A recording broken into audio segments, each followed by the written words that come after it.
So the drill that I want to share with you today is going to help you just to get this swing started on a slightly better line. Let's try and get things in order from the beginning.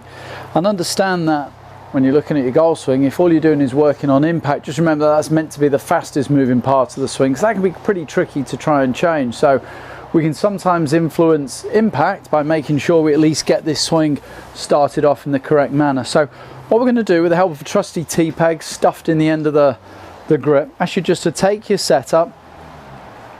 And the first thing I want you to do is just to concentrate that when you start the swing, just feel that the T-peg stays relatively close to that right thigh. We want to always avoid taking the end of the grip or the T-peg further away from us, rolling that face open. A common error that we see a lot. So just think about trying to keep the end of that T relatively close to that right thigh when you start back. Keeps the hand path working inwards just ever so slightly.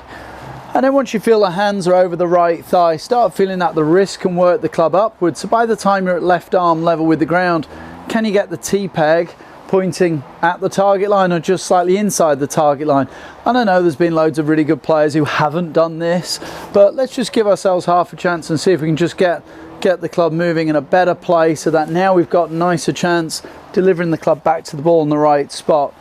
It's hard enough as it is without us making it even harder. So I just think if you can work on these couple of movements, you're certainly not going to do any harm by moving the club away from the ball correctly and getting yourself in a better spot there halfway back. And if you're hitting some balls at the range, I'd almost make a little rehearsal first. Just feel that. Again, if you've got a mirror on the back wall, you can check it. And then go ahead from there and have a little go. And that feels good, just to know that you're getting the club coming back from the ball on the right line. Same thing again, feeling the T-peg pretty close to the thigh, letting the wrist just hinge that club up. Club doesn't feel super heavy when it starts to get a little too flat. So one little rehearsal, feel where that's going, checking it in the mirror. One more for you. And that feels good. And like I said, just knowing that we're getting the club coming back from the ball in a better spot, it really can only help. Please give this a go, it's definitely going to help your game.